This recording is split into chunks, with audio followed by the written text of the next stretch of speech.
Hi guys, what is the biggest difference between China and the West?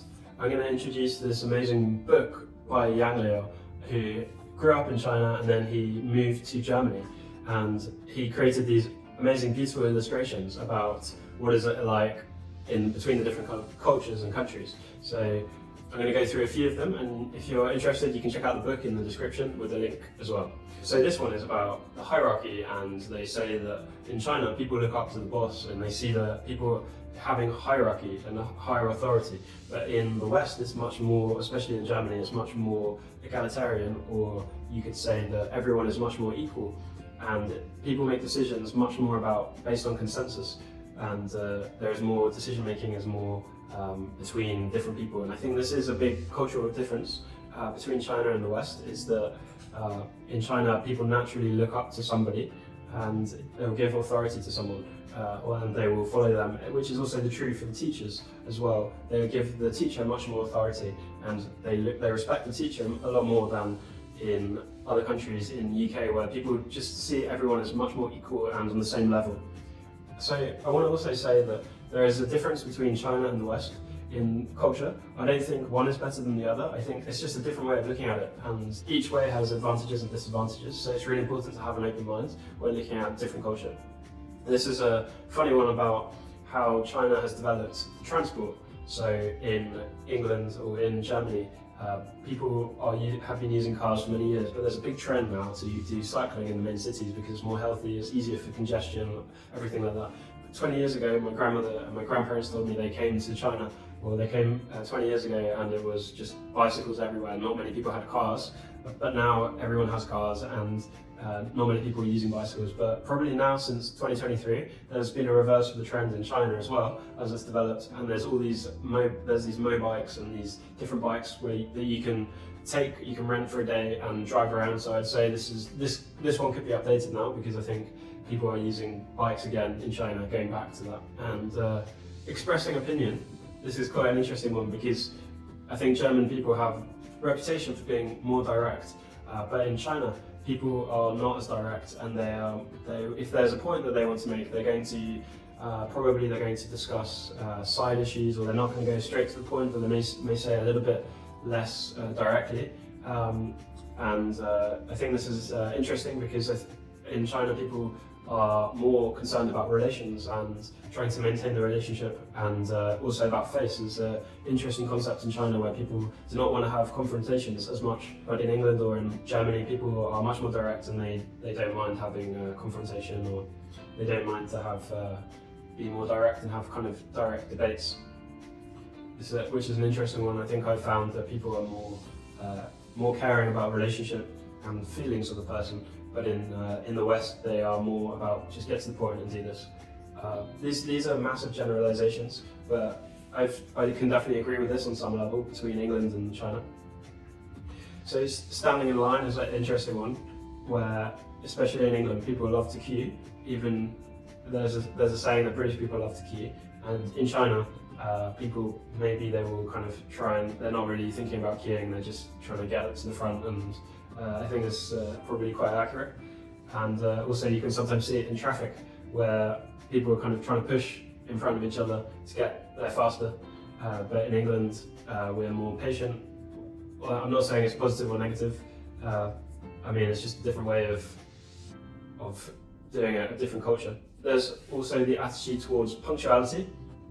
And in Germany has a reputation for being very punctual and on time. People like to have meetings exactly that time, and if you're late, it's kind of rude to disrespect that person's time because you don't respect their time. But in China, when you have a meeting at, for example, 12 o'clock, if you come 5 to 10 minutes late, it's fine, because you're coming to the meeting, it's your time, like, you need to manage your time, you're making the effort to come to the meeting. So if there's kind of a bit of traffic, or you're not quite there on time, is also it's completely understandable, and the other person, they can do some other things. So it's just a different perspective in how people manage time.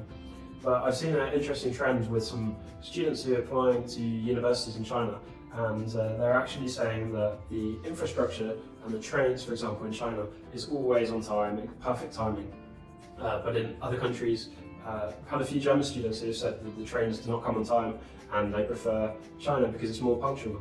So this is an interesting difference that I've observed quite recently, that people in Germany think that China is more punctual. But I think this is not really about infrastructure, this image is more about mentality. And maybe the fact that German people really value being on time is something that they are saying that China is on time with the train aspect, for example. Dealing with problems. So there's a saying that, I think this is probably true, maybe true, that people are less, this is kind of similar to in the previous one we mentioned about being direct and to the point, where in the West people will maybe will probably go straight to the point and they'll deal with the problem head on, or they will try to, but in China maybe people will go around the problem and avoid it. And this is probably maybe true, I'm not sure. Let me know your thoughts in the description if you think this is wrong or right. I'm interested to see what you guys think about it. And I'm also quite interested to see, because many of you are not from the West, but you're also from other Asian countries. So I'm interested to see if you think that your country is also similar to China, because maybe Japan, maybe Korea, maybe Indonesia is more like China. And I'm interested to see where other cultures are in relation to this. And expressing feelings. I think this is also another point about being direct. In Germany, people, if they're not happy, they're going to tell you they're not happy. But in China, people may not tell you they're not happy, and you may need to be kind of a bit more attuned and a bit more read between the lines. If someone's not happy about something, they may not want to tell you straight away, they may not want to show it, especially in front of other people. This is probably the concept of face. People don't want to upset, they don't want to show they're upset. Interesting one. Traveling, people like to take photos in China. I mean, it's true, but I mean, everyone likes to take photos. I think that I don't know if this is true. I think everywhere people are taking photos. I see people in UK at concerts taking photos. I don't understand why they do that. They could just enjoy it, they can watch the video later, which is going to be much higher quality.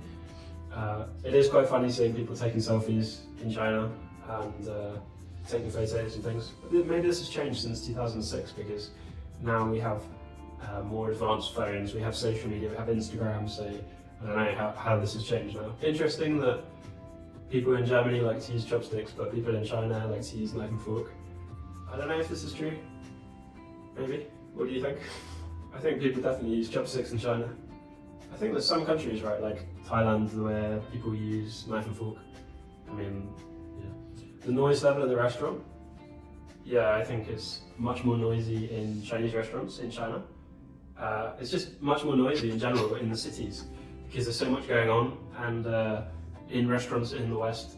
I think one of the differences is that in China, I think people go out to restaurants much more than in the UK, or probably in Germany. In China, because it's very cheap and there's so many restaurants everywhere, I think in the first 6 months I was in China, I ate out every day, pretty much, in restaurants, because it's just fast, it's easy, you can meet people, it's really good. In the West, it's much more of an event. To eat out is much more of like, you will do it a few times a week, if that, many people a few times a month. So when people go to a restaurant, they're going to be much more likely to, it's going to be more special. So probably less people in restaurants, less going on, maybe, I don't know if it's true. Elderly life, the life of elderly people in China. So this one is quite interesting, because in China, there's a different culture when it comes to elderly people, which I think is a really positive thing in China, because in China, the elderly people often look after the kids, or the grandkids, because the parents are out working and they don't have the time. Whereas in the West, they will go into kindergarten or a nursery. And so I think this is a really big problem, because people in the West, elderly people are much more lonely, they're much more isolated, and less part of the family. I think this is quite a big problem. But in China, they're kind of, maybe because the parents are working more hours or they're nearby, but I've noticed that they're more likely to spend time with children and look after the children instead of nurseries. Interesting what you guys think. And the mood and the weather. I mean, in Beijing, it doesn't rain as much. I think probably what he's saying here is that people in China don't worry about the weather too much. And in Germany, if the weather's happening, then it makes them more gloomy. It's I think probably true in England, where the main topic of conversation is the weather, what's happening with the weather. People love talking about the weather, partly because it's changing all the time. For example, in England, it may rain one day and it may rain for 5-10 minutes or 20 minutes, and then it'll be sunny and then rain again. It could happen like that. But one of the things that I've noticed in China is that people always have umbrellas. Whenever it's raining, they're always ready to have umbrellas. Maybe because they see on the forecast, or they're more prepared to have umbrellas. But in the West, in England, people don't usually just instantly bring out umbrellas. They're much more likely to rush into a safe place. And then another thing I've noticed in China is, a difference I've noticed is that people will always open the umbrellas inside and they will leave them outside so that they can dry. But in England, it's actually bad luck to leave an umbrella inside. You'll never open an umbrella inside. You'll always close it when you go into a building because it's bad luck.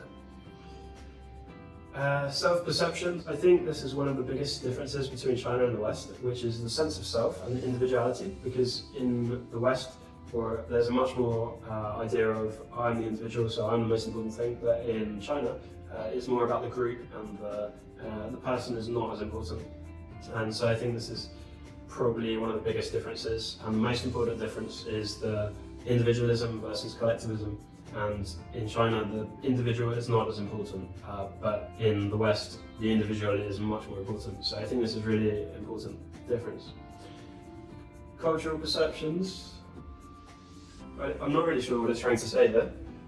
What do you think about that? Maybe someone can explain it.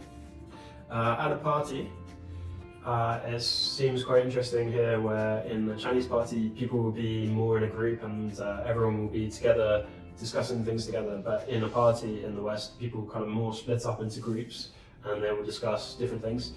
I think it depends, right, on the size of the party. Because if it's like a small party, then people are going to collect together. But if they are more in a bigger party, they're going to split up. It'd be interesting to see a comparison between how this works, at what level they split up into different parts. And this is what we mentioned before about children. And what he's trying to say here is that the kids are maybe not the center of attention, but in China, the kids are the center of attention for the whole family. Probably, I think what this is saying is that the kids are important for the mother and father, but in China, all of the attention is on the kid from the whole family, and so the whole situation revolves around the kid, which I think is quite accurate. And there's a saying in China, in Chinese culture, of little emperor syndrome. Because of the one-child policy, what happened is there are 4 grandparents, there are 2 parents, and then 1 child. And I think this is why it happens, because there's so much more attention on that one child from all of the family. So I think this is quite a big thing that you can see. In China, people will have 3 hot meals a day, and in the West, hot meal is more special. It's quite a funny one, because when I came back to England, some of my family were saying having more than 1 hot meal a day is kind of strange or something, which I find really, really weird, because what's the big deal about hot meal? Like, we live with a microwave, we can make hot food, it's not hard. But in England, I think people definitely are used to having cold food, such as sandwiches or something, so it's probably quite accurate. In China, people have hot breakfast, hot lunch, hot dinner. And another thing is that I think temperature is really important in China, because people like to have warm things, they want to eat warm things, and people drink hot water. If you go to a restaurant, people are going to give you hot water as the default thing that you're going to get. But in England, we have cold water, and it doesn't really matter so much. So this is definitely a difference about hot temperature. Yeah, this one is about contacts and connections. So what this is basically saying is that Chinese people mingle more in the group, and they have many more connections, but in the West, they're more divided. I don't know if this is true. And then this is about stomach ache. I mean, this is just the thing about having hot water and having cold water. In England, we have cold water, it doesn't matter the temperature, but in China, if you have any illness, then the recommendation people will say is have some hot water, drink hot water, and it seems like a big thing. This is like on the streets, what's it like in the streets? And this is like in the streets on Sundays, there's more people around, but in Germany there's less people around. Could it be that there's more people in China, so more people on the streets? It's also true that China, everyone is going out more. I think in general, people go to the streets, to the city centre. The city centres in China are kind of much more bustling than in many towns in the West. I think it could. And one of the reasons is many more people live in cities in China. It's like there's a different culture because people want to live in the city centre because that's a big difference. But in England, people want to move to the suburbs a lot more because it's more peaceful, and the city centre is not really a desirable place to live, especially if you have a family. So it could be that people do not really go to the city centre as much. There's more people, it's definitely true. And then this is about individualism and collectivism. People are connected much more in social relationships, and they're much more as a group, whereas in the West, people are more individual. Is it true that when you're 18, your parents will kick you out of the home? But in China, people will, you're always welcome in the home. I think that's kind of not really accurate. It depends on the family, but that's an interesting one. And then I think this one is quite funny because in China, it's more desirable to look whiter because if you're in the sun, it means you're more likely to have a manual labouring job, such as being a farmer. But in the West, if you want to look tan because you want to look like you're going to holidays and you want to have darker skin so it looks like you've been on holiday. And so that's an interesting one. There's a beauty trend in China to try and whiten skin. Interesting one. And then shower. In Germany, people like to have showers in the morning. In China, they like to have showers in the evening.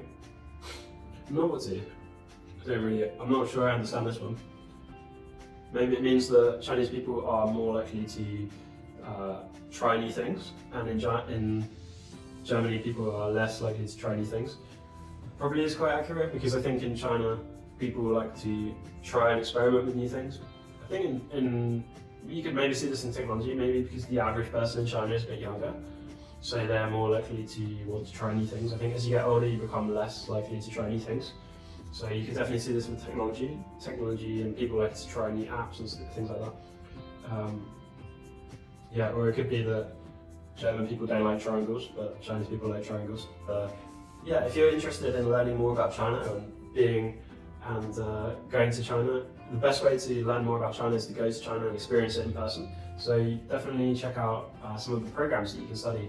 There's an online program at Beijing Language and Culture University where you can learn about Chinese culture in more detail. There's some amazing experiences and trips that you can take. If you're interested in studying China, check out China Admissions, which is an online platform. You can register on China Admissions, check out some of our other videos, subscribe to our YouTube channel, and also register on China Admissions. We will send you weekly updates about studying in China, opportunities, scholarships, all these things. Thank you.